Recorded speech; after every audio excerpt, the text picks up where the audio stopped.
The Lion, the Witch, and the Wardrobe by C.S. Lewis. Chapter 13, Deep Magic from the Dawn of Time. Now we must go back to Edmund. When he had been made to walk far further than he'd ever known anybody could walk, the witch at last halted in a dark valley, all overshadowed with fir trees and yew trees. Edmund simply sank down and lay on his face, doing nothing at all, and not even caring what was going to happen next, provided they would let him lie still. He was too tired even to notice how hungry and thirsty he was. The witch and the dwarf were talking close beside him in low tones. "No," said the dwarf, "it is no use now, O Queen. They must have reached the stone table by now." "Perhaps the wolf will smell us out and bring us news," said the witch. "It cannot be good news if he does," said the dwarf.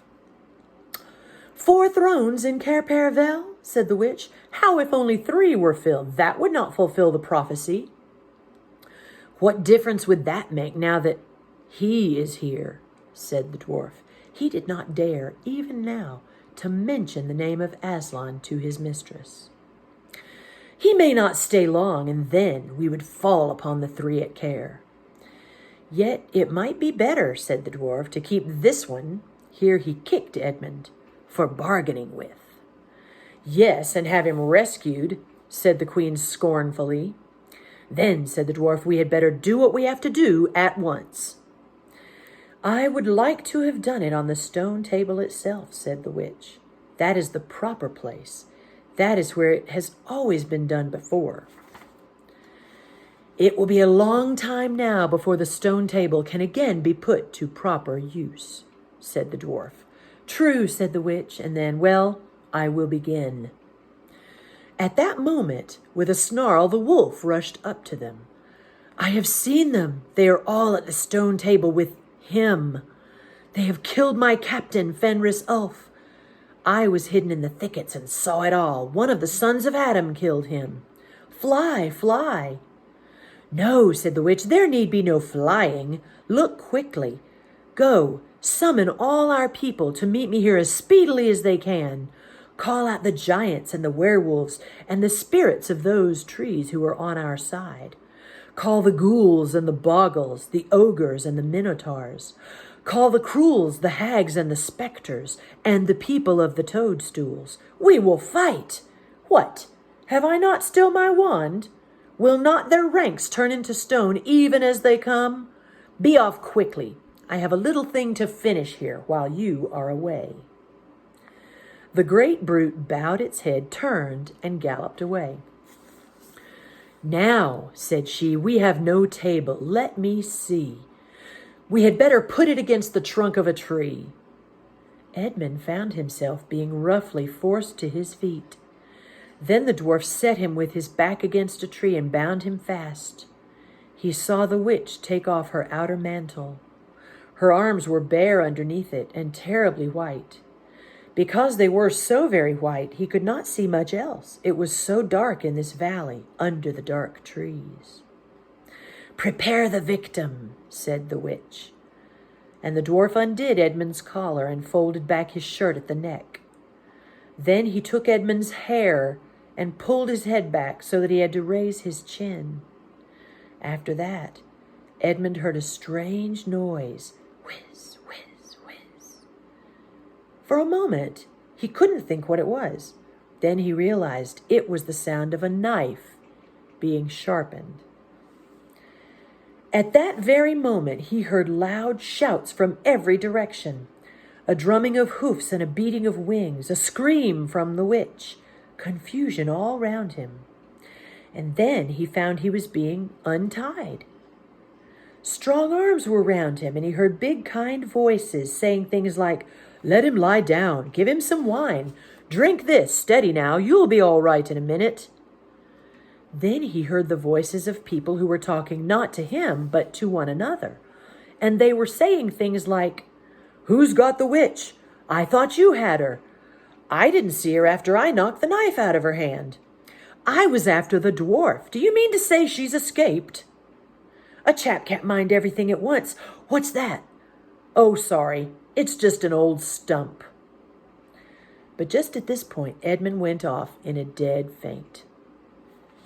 Presently, the centaurs and unicorns and deer and birds, they were, of course, the rescue party which Aslan had sent in the last chapter, all set off to go back to the stone table, carrying Edmund with them. But if they could have seen what happened in that valley after they had gone, I think they might have been surprised. It was perfectly still, and presently the moon grew bright. If you had been there, you would have seen the moonlight shining on an old tree stump and a fair-sized boulder. But if you had gone on looking, you would have gradually begun to think there was something odd about both the stump and the boulder. And next you would have thought that the stump did look really remarkably like a little fat man crouching on the ground. And if you had watched long enough, you would have seen the stump walk across to the boulder, and the boulder sit up and begin talking to the stump. For in reality, the stump and the boulder were simply the witch and the dwarf. For it was part of her magic that she could make things look like what they weren't. And she had the presence of mind to do so at the very moment when the knife was knocked out of her hand. She had kept hold of her wand also, so it had been kept safe too. When the other children woke up next morning, they had been sleeping on piles of cushions in the pavilion. The first thing they heard from Mrs. Beaver was that their brother had been rescued and brought into camp late last night and was at that moment with Aslan. As soon as they had breakfasted, they all went out, and there they saw Aslan and Edmund walking together in the dewy grass, apart from the rest of the court. There is no need to tell you, and no one ever heard, what Aslan was saying, but it was a conversation which Edmund never forgot. As the others drew near, Aslan turned to meet them, bringing Edmund with him. "Here is your brother," he said, "and there is no need to talk to him about what is past." Edmund shook hands with each of the others and said to each of them in turn, "I'm sorry." And everyone said, "That's all right." And then everyone wanted very hard to say something which would make it quite clear that they were all friends with him again, something ordinary and natural. And of course, no one could think of anything in the world to say. But before they had time to feel really awkward, one of the leopards approached Aslan and said, "Sire, there is a messenger from the enemy who craves approach." "Let him approach," said Aslan. The leopard went away and soon returned, leading the witch's dwarf. "What is your message, son of Earth?" asked Aslan. "The Queen of Narnia and Empress of the Lone Islands desires safe conduct to come and speak with you," said the dwarf, "on a matter which is as much to your advantage as to hers." "Queen of Narnia, indeed," said Mr. Beaver, "of all the cheeky—" "Peace, Beaver," said Aslan. "All names will soon be restored to their proper owners. In the meantime, we will not dispute about noises. Tell your mistress, son of Earth, that I grant her safe conduct on condition that she leaves her wand behind her at the great oak." This was agreed to, and 2 leopards went back with the dwarf to see that the conditions were properly carried out. "But supposing she turns the 2 leopards into stone?" whispered Lucy to Peter. I think the same idea had occurred to the leopards themselves. At any rate, as they walked off, their fur was all standing up on their backs, and their tails were bristling, like a cat's when it sees a strange dog. "It'll be all right," whispered Peter in reply. "He wouldn't send them if it weren't." A few minutes later, the witch herself walked out to the top of the hill and came straight across and stood before Aslan. The 3 children who had not seen her before felt shudders running down their backs at the sight of her face, and there were low growls among all the animals present. Though it was bright sunshine, everyone felt suddenly cold. The only 2 people present who seemed to be quite at their ease were Aslan and the witch herself. It was the oddest thing to see those two faces, the golden face and the dead white face, so close together. Not that the witch looked Aslan exactly in his eyes. Mrs. Beaver particularly noticed this. "You have a traitor there, Aslan," said the witch. Of course, everyone present knew that she meant Edmund. But Edmund had got past thinking about himself, after all he'd been through, and after the talk he'd had that morning. He just went on looking at Aslan. It didn't seem to matter what the witch said. "Well," said Aslan, "his offense was not against you." "Have you forgotten the deep magic?" asked the witch. "Let us say I have forgotten it," answered Aslan gravely. "Tell us of this deep magic." "Tell you," said the witch, her voice growing suddenly shrill. "Tell you what is written on that very stone table which stands beside us? Tell you what is written in letters deep as a spear is long on the trunk of the world ash tree? Tell you what is engraved on the scepter of the emperor beyond the sea?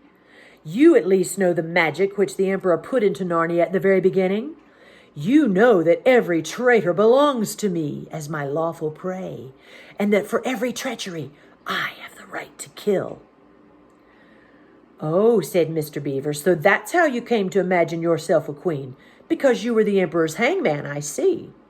"Peace, Beaver," said Aslan with a very low growl. "And so," continued the witch, "that human creature is mine. His life is forfeit to me. His blood is my property." "Come and take it then," said the bull with the man's head in a great bellowing voice. "Fool," said the witch with a savage smile that was almost a snarl. "Do you really think your master can rob me of my rights by mere force? He knows the deep magic better than that. He knows that unless I have blood, as the law says, all Narnia will be overturned and perish in fire and water." "It is very true," said Aslan. "I do not deny it." "Oh, Aslan," whispered Susan in the lion's ear, you won't, will you? Can't we do something about the deep magic? Isn't there anything you can work against it?" "Work against the emperor's magic?" said Aslan, turning to her with something like a frown on his face, and nobody ever made that suggestion to him again. Edmund was on the other side of Aslan, looking all the time at Aslan's face. He felt a choking feeling and wondered if he ought to say something, but a moment later he felt that he was not expected to do anything except to wait and to do what he was told. "Fall back, all of you," said Aslan, "and I will talk to the witch alone." They all obeyed. It was a terrible time, this, waiting and wondering while the lion and the witch talked earnestly together in low voices. Lucy said, "Oh, Edmund," and began to cry. Peter stood with his back to the others, looking out at the distant sea. The beavers stood holding each other's paws with their heads bowed. The creatures stamped uneasily with their hoofs. But everyone became perfectly still in the end, so that you noticed even small sounds like a bumblebee flying past, or the birds in the forest down below them, or the wind rustling the leaves. And still, the talk between Aslan and the White Witch went on. At last, they heard Aslan's voice. "You can all come back," he said. "I have settled the matter. She has renounced the claim on your brother's blood." And all over the hill there was a noise as if everyone had been holding his breath and now had begun breathing again, and then a murmur of talk.